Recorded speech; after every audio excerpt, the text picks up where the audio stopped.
Hello दोस्तों, मुझे उम्मीद है कि आप सभी अच्छे होंगे। दोस्तों, अब हम डिस्कशन करने वाले हैं बैंक निफ्टी के बारे में। आज भी आपको ट्रेडिंग डे हाई का ब्रेकआउट देखने को मिला है। लेकिन जो मोमेंटम आपको कल वाले दिन देखने को मिला था जब मार्केट ने ट्रेडिंग डे हाई का ब्रेकआउट दिया था, वो मोमेंटम आज नहीं देखने को मिला। अपॉर्चुनिटी बनी है। अगर आप देखेंगे, जो मैं आपको कल समझाना चाह रहा था, वो अब आपकी समझ में आएगा। अगर आप फोकस करेंगे, इधर निफ्टी 50 का चार्ट लगा हुआ है, इधर निफ्टी फाइनेंशियल सर्विसेज का चार्ट लगा हुआ है, इधर बैंक निफ्टी का चार्ट लगा हुआ है। मैंने आपको समझाया क्या था कि मार्केट कभी भी ऐसे नहीं जा सकता भाई। या तो वो कुछ रिट्रेसमेंट लेके तब ब्रेकआउट देगा आपके लिए, तब प्राइस एक्शन बनाएगा, या फिर वो मोमेंटम देता हुआ कुछ साइडवेज हो जाएगा। और अगर साइडवेज सिचुएशन में चला गया तो वो आपके प्रीमियम को खाता रहेगा। बेहतर इसलिए मैं आपको कहता हूं कि साइडवेज मोमेंटम को अवॉइड करो, क्योंकि वहां पे अगर आप पोजीशंस बना लेते हो तो आपका प्रीमियम ही डिके होता रहता है। हम लॉजिक भी समझेंगे, बेफिक्र रहिए, लॉजिक का भी प्रॉपर तरीके से डिस्कशन करेंगे। कहाँ कहाँ पे अपॉर्चुनिटी मिल सकती थी, कैसे अवॉइड करना था, सारी चीजों को हम थोड़ा सा डिटेल में समझेंगे। आइए पहले मैं आपको लॉजिक पे ही लेके चलता हूँ, लेकिन उससे पहले एक नजर डाल लेते हैं। ये जो मोमेंटम आया है भाई, मार्केट ने काफी बेहतरीन मोमेंटम दिया है और गैप भी बना रखे हैं। आज भी आपको गैप अप ओपनिंग देखने को मिली। कहीं ना कहीं मार्केट आज आपको खिंचता हुआ नजर आया। अब देखना यह है कि मार्केट यहीं पे साइडवेज होता है, या फिर कल भी हमने डिस्कशन किया था, ये आपके लिए एक इंपॉर्टेंट रेजिस्टेंस जोन था। हो सकता है मार्केट इसे रिटेस्ट करने आ सकता है, फिर मोमेंटम दे सकता है। देखना हमें यही है कि पॉसिबिलिटी क्या बनेगी, या यहीं पे ही साइडवेज होकर मार्केट ब्रेकआउट देगा या ब्रेकडाउन देगा। क्योंकि नीचे की तरफ हमें एक इंपॉर्टेंट सपोर्ट पता चल चुका। पहले ये रेजिस्टेंस था, ब्रेकआउट मिलते अब ये सपोर्ट की तरह एक्ट कर सकता है। समझ में आ गया। आइए लॉजिक पे चलते हैं। लॉजिक पे अगर आप देखेंगे, सिंपल सिंपल से यहाँ पे मैंने 5 मिनट का टाइम फ्रेम लगाया हुआ है। हमारे लिए इंपॉर्टेंट चीजें क्या थी, ये वाला जोन, क्योंकि यहाँ पे हमारे लिए दो दो चीजें थी। क्या था, प्रीवियस डे हाई भी था और प्रीवियस डे क्लोजिंग भी था। तीसरा इंपॉर्टेंट चीज हमारे लिए ये था, कौन सा, प्रीवियस डे लो। उसके बाद ये राउंड लेवल थी। अब यहाँ पे मार्केट ने आपको एक गैप अप ओपनिंग दे दी। भाई गैप अप ओपनिंग दे दी मार्केट ने, कोई बात नहीं। अब यहाँ पे आप देखो, अगर मार्केट कहीं ना कहीं नीचे की तरफ इसका ब्रेकडाउन देता, नीचे की तरफ ये दोनों सपोर्ट काफी नजदीक बैठे हुए हैं। अगर यहाँ पे मार्केट ब्रेकडाउन देके फॉलोअर कैंडल बनाता तो आपके लिए इंपॉर्टेंट सपोर्ट यही बनता, इस जोन में आपके लिए दो सपोर्ट हो जाते। लेकिन क्या मार्केट ने ऐसा किया? नहीं किया। अब मार्केट ने आपको यहाँ पे बना के दे दिया ट्रेडिंग डे हाई। मार्केट ने यहाँ पे टाइम स्पेंड किया और ब्रेकआउट दिया ट्रेडिंग डे हाई का, और ये आपको काफी बेहतरीन मोमेंटम दिया। अब समझो, इससे आगे सारी चीजें समझने का खेल है। मैंने आपको समझाया क्या हुआ है, मैंने आपको एक बात समझाई हुई है। अब मान के चलो, यहां से आपने कोई भी पोजीशन बनाई, एक्स वाई जेड, किसी भी सेटअप पे आप काम कर रहे हो, किसी भी स्ट्रेटेजी पे आप काम कर रहे हो, डजेंट मैटर।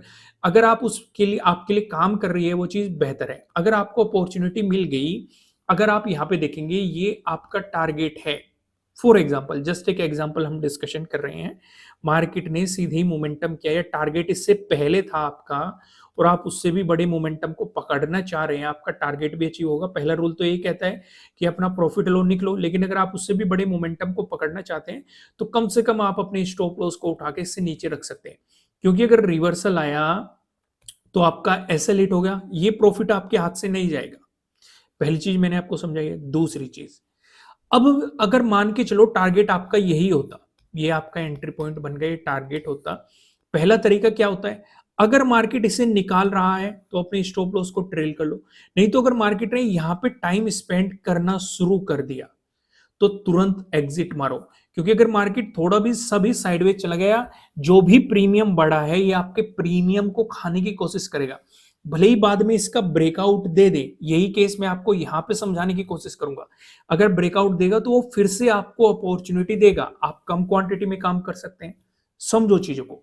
अब जैसे कि आपको यहाँ पे मार्केट ने ट्रेडिंग डे हाई का ब्रेकआउट दिया, एक बेहतरीन मोमेंटम मिला, यहाँ पे मार्केट स्टक सा हो गया, तो एग्जिट करना बेहतर था। इस चीज को मार्क कर लो। अब आपके लिए ट्रेडिंग डे हाई ये नहीं रहा, आपके लिए नया ट्रेडिंग डे हाई ये बन चुका। समझो चीजों को। अब नीचे की तरफ आपका क्या है, नीचे की तरफ आपके लिए ये है ट्रेडिंग डे लो। ठीक है।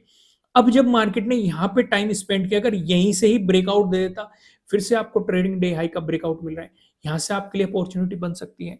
लेकिन एक अपॉर्चुनिटी आप यहाँ पे भी पकड़ ली। तो इस सिचुएशन पे आप क्या करेंगे, अगर इस पे आपने प्रॉफिट बनाया है तो ये हाफ क्वांटिटी में काम करेंगे या कम क्वांटिटी में काम करेंगे, फुल क्वांटिटी में जाने की कोशिश नहीं करेंगे, क्योंकि ऐसे सिचुएशन में कई बार रिवर्सल भी मार देता है, ये प्रॉफिट भी हाथ से निकल जाता है। आपने कई बार देखा होगा, ऑब्जर्व किया होगा, बहुत सारे लोग कमेंट भी करते हैं, सवाल भी लेते हैं कि भाई पहली ट्रेड में प्रॉफिट हो गया, दूसरी ट्रेड में वो प्रॉफिट भी चला गया, लॉस भी चला गया। तो कमी कहाँ है? कमी है रिस्क मैनेजमेंट में। दोस्तों, अगर कंटेंट पसंद आ रहा है, वीडियो को लाइक करना बिल्कुल भी मत भूलिएगा। अभी लाइक बटन प्रेस कीजिए। तो कमी क्या आ रही है? रिस्क मैनेजमेंट में। तो इससे मैनेज करने का तरीका सिंपल सा यही होता है, अगर आपके हाथ आपका टारगेट अचीव हो चुका है, आपके हाथ प्रॉफिट लग चुका है, तो जो अगर आप दूसरी ट्रेड की प्लानिंग कर रहे हैं तो वो कम क्वांटिटी में करो, उस पे कम रिस्क लेके चलो, क्योंकि आप ऑलरेडी ही एक प्रॉफिट बना चुके हैं। दरअसल यहीं पे लालच जन्म लेता है कि भाई इस सिचुएशन पे तो प्रॉफिट मिल ही चुका है, इसमें भी प्रॉफिट मिल जाएगा। अब जैसे यहीं पे देखो, यहाँ पे मैं आपको क्या समझाना चाह रहा हूं, अगर मार्केट इसे ऊपर निकालता तो हम पॉजिटिव साइड सोचते, या मार्केट इसे नीचे निकालता तो हम सोचते कि मार्केट गैप फिलिंग के लिए जा सकता है। इस बीच आपके लिए अपॉर्चुनिटी नहीं है, मार्केट कितना भी घूमता रहे। जैसे यहाँ पे भी किसी ने ट्रेंड लाइन ड्रॉ की होगी, ब्रेकआउट मिल गया, यहाँ पे भी किसी ने ट्रेंड लाइन ड्रॉ की होगी, ब्रेकडाउन मिल गया।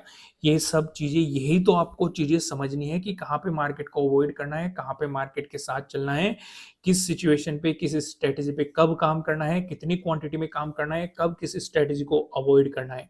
समझ में आ गई, चीजें क्लियर हो गई, कोई भी कंफ्यूजन नहीं है ना? दोस्तों, कल के लिए किस तरीके से प्रिपरेशन करनी है, किस तरीके से माइंडसेट होना चाहिए, वो भी चीजें समझने की कोशिश करेंगे। लेकिन उससे पहले वीडियो को लाइक कर दीजिए अगर आप यहाँ तक पहुंच चुके हैं। आइए अगला डिस्कशन करते हैं। जैसे कि वन डे के टाइम फ्रेम पे एक चीजें तो हम नोट कर ही चुके हैं। अगर आप देखेंगे आज की कैंडल पे आपको काइंड ऑफ इस तरह की कैंडल दिखाई दे रही है, यानी कि ऊपर से सेलर्स का भी दबाव बना है जो मार्केट को नीचे की तरफ खींचना चाह रहे थे, क्योंकि वन साइडेड मार्केट कभी भी नहीं चल सकता। ये मैंने वीडियो की शुरुआत में आपको समझा दिया कि भैया तो कुछ रिट्रेसमेंट लेके आपके लिए प्राइस एक्शन बनाएगा, या फिर क्या करेगा, मार्केट यहीं पे साइडवेज जाने की कोशिश करेगा। नीचे से बायर्स भी मार्केट को ऊपर की तरफ ले जाते हुए दिखाई दे रहे हैं। तो यानी कि अभी इसी खेल में सिचुएशन बनेगी। या तो मार्केट प्रीवियस डे लो को अगर निकाल दे नीचे की तरफ तो कुछ रिट्रेसमेंट की हम उम्मीद कर सकते हैं, और इंपॉर्टेंट सपोर्ट जोन हमारे लिए ये हो जाएगा, क्योंकि ये पहले एक इंपॉर्टेंट रेजिस्टेंस था, ब्रेकआउट मिल चुका है, अब ये सपोर्ट की तरह एक्ट करेगा। अगर मार्केट कहीं ना कहीं प्रीवियस डे हाई को निकालता है तो इसका मतलब मार्केट और भी पॉजिटिव होना चाह रहा है। तो यानी कि दोनों साइड किस तरीके से आपके प्रिपरेशन होनी चाहिए, उन चीजों को थोड़ा सा यहाँ पे समझने की कोशिश करते हैं। आइए सिचुएशन समझते हैं। पहले हम डिस्कशन करते हैं, अब आ चुके हैं हम 15 मिनट के टाइम फ्रेम पे। यहाँ पे चीजें समझने की कोशिश करते हैं, ध्यान से समझिएगा। ये क्या हो गया आपके लिए? ये हो गया प्रीवियस डे हाई। ये क्या है आपके लिए? Previous day closing. ये क्या है आपके लिए? प्रीवियस डे लो। ठीक है, ये लगभग लगभग आपको मिडिल से में ही दिखाई दे रहा होगा, मोटा मोटा सा। ठीक है, एग्जैक्ट नहीं, मोटा मोटा सा एक सिंपल सा यहाँ पे डिस्कशन करने की कोशिश करते हैं। अब इसी के पास एक और इंपॉर्टेंट लेवल है, 47,000, एक राउंड लेवल है। कितने लोगों ने नोट किया? देखो, जो इंपॉर्टेंट पॉइंट होते हैं उन्हें अगर आप चार्ट पे पहले ही मार्क करके रखेंगे तो अंडरस्टैंडिंग समझने में क्लियर हो जाता है मार्केट, कि भाई कहाँ पे रेजिस्टेंस बनने की पॉसिबिलिटीज हो सकती है, या कहाँ पे सपोर्ट बनने की पॉसिबिलिटीज हो सकते हैं, कहाँ से ऊपर हमें बुलिश होना चाहिए, कहाँ से नीचे हमें बियरिश होना चाहिए। सारी चीजें आपकी कुछ कुछ क्लियर हो जाती है। एग्जैक्ट तो किसी को भी नहीं पता होता, लेकिन एक माइंडसेट हो जाता है कि भाई ऐसी पॉसिबिलिटीज बन सकती है मार्केट में, अगर मार्केट फ्लैट ओपन होकर पॉजिटिव मोमेंटम दिखा रहा है। दोस्तों, इसका डिस्कशन करने से पहले मैं आपको बता दूं, जो 50% का ऑफर चल रहा था उस पे केवल और केवल 5 दिन बचे हुए हैं। नीचे डिस्क्रिप्शन में आपको एप्लीकेशन का लिंक मिल जाएगा, आप जाके इस ऑफर का फायदा उठा सकते हैं और अपनी लर्निंग को और भी ज्यादा स्ट्रॉन्ग कर सकते हैं। अगर मार्केट फ्लैट ओपन होकर आपको पॉजिटिव मोमेंटम दिखाता है, इस सिचुएशन पे जो आपके लिए इंपॉर्टेंट रेजिस्टेंस है प्रीवियस डे हाई, लेकिन कंडीशन क्या रहनी चाहिए? मार्केट प्रीवियस डे क्लोजिंग से ऊपर होना चाहिए, प्लस 47,000 का आपको ब्रेकआउट मिलना चाहिए। ये दो कंडीशन फुलफिल होनी चाहिए। अगर 47,000 का ब्रेकआउट मिलके फॉलोअर कैंडल भी बनती है वो और भी ज़्यादा बेहतर हो जाएगा। इम्पोर्टेंट रेजिस्टेंस क्या बनेगा? Previous day high. मुझे काफ़ी कमेंट एक चीज़ से रिलेटेड और आए कि अगर मार्केट ऑल टाइम हाई बनाता हुआ चल रहा है, चलो नीचे की तरफ हम प्राइस एक्शन के अकॉर्डिंग सपोर्ट फाइंड आउट कर सकते हैं, ऊपर की तरफ रेजिस्टेंस को कैसे पता लगाएं? तो मैं सजेस्ट करूंगा आप पिवट पॉइंट का इस्तेमाल करो, उन्हें लगाएं और उसके अकॉर्डिंग आप अगले रेजिस्टेंस जोन का आइडिया लगा सकते हैं। यहाँ तक चीजें क्लियर हो गई। वहीं पे अगर मार्केट फ्लैट ओपन हो गया, आपको नेगेटिव मोमेंटम दिखा रहा है, इसका मतलब हम ये समझेंगे कि भाई मार्केट 47,000 से नीचे कहीं प्राइस सस्टेन करने की कोशिश कर रहा है और इसकी मार्केट ने रेस्पेक्ट भी करी है। अगर आप इस जोन को देखेंगे, मार्केट ने बायर्स चाह रहे थे कि इससे ऊपर क्लोजिंग मिले, सेलर्स चाह रहे थे कि इससे नीचे मार्केट गिर जाए, तो मार्केट ने यहाँ पे काफी फाइट की है। तो उस सिचुएशन पे इससे नीचे क्लोजिंग मिलनी चाहिए, प्रीवियस डे क्लोजिंग से नीचे होना चाहिए, तो आपके लिए सपोर्ट की पॉसिबिलिटी रहेगी प्रीवियस डे लो। अगर इसका ब्रेकडाउन मिलता है तो मार्केट इस गैप को फिल करने की कोशिश कर सकता है। और ये कौन सा जोन है? ये वही जोन है जो हम वन डे के टाइम फ्रेम पे देख रहे थे, जो पहले एक रेजिस्टेंस था, अब ब्रेकआउट मिल रहा है, अब ये सपोर्ट की तरह एक्ट कर सकता है। चीजें क्लियर होगी, कोई भी कंफ्यूजन नहीं है ना? अगला डिस्कशन करते हैं। अगर आपको गैप अप ओपनिंग देखने को मिली, दोस्तों गैप अप ओपनिंग का डिस्कशन करने से पहले मैं आपको बता दूं, ये आपके लिए किसी भी तरह का ना तो कोई बाय रिकमेंडेशन है, ना ही कोई सेलिंग रिकमेंडेशन है। ये जस्ट एजुकेशनल पर्पज से बनाई गई एनालिसिस वीडियो है। इन्वेस्ट करने से पहले आपको अपनी रिसर्च करनी है, अपने इन्वेस्टर की सलाह लेनी है, क्योंकि प्रॉफिट भी आपका होने वाला है, लॉस की जिम्मेदारी भी आपको अपने आप लेनी है। आइए इसे थोड़ा सा डिटेल में समझने की कोशिश करते हैं। अगर मार्केट ने गैप अप ओपनिंग दी, जैसे कि पहला इंपॉर्टेंट जोन है ये वाला स्विंग, ठीक है, दूसरा इंपॉर्टेंट जोन है आपके लिए प्रीवियस डे है, दोनों का डिस्कशन करते हैं।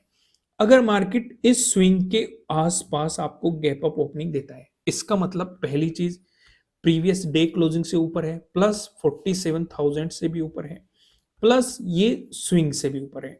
अगर इस स्विंग से आपको ऊपर प्राइस सस्टेन करता है तो आपके लिए इंपॉर्टेंट रेजिस्टेंस बनेगा प्रीवियस डे हाई। मगर अगर प्राइस सस्टेन नहीं करता, रेजिस्टेंस की तरह एक्ट करके नेगेटिव मोमेंटम दिखाता है, तो नेगेटिव साइड तब तक नहीं जाना है जब तक कि आपको 47,000 का ब्रेकडाउन नहीं मिल जाता, प्लस प्रीवियस डे क्लोजिंग से नीचे आपको क्लोजिंग नहीं मिल जाती। तब तक इस बीच नेगेटिव साइड पोजीशन बनाने की कोशिश मत करना। कभी ये सोचने लगो कि गैप अप ओपनिंग दी है तो नेगेटिव साइड चले जाते हैं। नेगेटिव साइड आपको तब अपॉर्चुनिटी मिल सकती है अगर मार्केट ने ज्यादा बड़ी गैप अप ओपनिंग दे दी, कहीं ना कहीं प्रीवियस डे हाई के आसपास ही मार्केट ने गैप अप ओपनिंग दे दी और वहां से मार्केट ने नेगेटिव मोमेंटम दिखाना शुरू किया, तो प्रीवियस डे क्लोजिंग या 47,000 आपके लिए इंपॉर्टेंट सपोर्ट हो सकते हैं। लेकिन अगर इसी स्विंग के आसपास है, थोड़ा बहुत ऊपर या नीचे, तो नेगेटिव साइड मत सोचना। दूसरा, ओवरऑल ट्रेंड पॉजिटिव है। अगर नेगेटिव साइड अपॉर्चुनिटी बनी भी तो हाफ क्वांटिटी में काम करना है, फुल क्वांटिटी में काम नहीं करना है। वहीं पे अगर मार्केट आपको गैप डाउन ओपनिंग देता है, इस सिचुएशन पे क्या करेंगे? इस सिचुएशन पे आपका जो पूरा फोकस होना चाहिए, ये पूरा फोकस आप इस वाले सपोर्ट जोन पे रखेंगे। यहाँ पे आपका क्या है? ये आपके लिए प्रीवियस डे लो, एक सपोर्ट आपके लिए इस वाले जोन में हो सकता है। यहाँ पे अगर इसी के आसपास मार्केट गैप डाउन ओपनिंग देता है, ब्रेकडाउन देके नीचे चलता है, फॉलोअर कैंडल भी मिलती है, तो ये आपके लिए सपोर्ट की पॉसिबिलिटी रहेगी। इसका ब्रेकडाउन मिल गया तो प्रीवियस डे लो, प्रीवियस डे लो का ब्रेकडाउन मिल गया तो मार्केट कहीं ना कहीं इस गैप को फिल करने की कोशिश कर सकता है। दोस्तों वीडियो को लाइक करना। अगर आप कुछ एक्स्ट्रा सीखना चाहते हैं तो 50% का ऑफर चल रहा है, 5 ही दिन बचे हैं। नीचे डिस्क्रिप्शन में आपको एप्लीकेशन का लिंक मिल जाएगा। फिलहाल कमेंट करके बताना एनालिसिस कैसे लग रहे हैं। नए हो सब्सक्राइब करना, बेल आइकन प्रेस करना, जिससे आपको आने वाली वीडियोस के नोटिफिकेशन मिल सकेंगे। फिलहाल इस वीडियो में इतना ही, फिर मिलेंगे किसी नेक्स्ट वीडियो में किसी अच्छे कंटेंट के साथ। Thank you.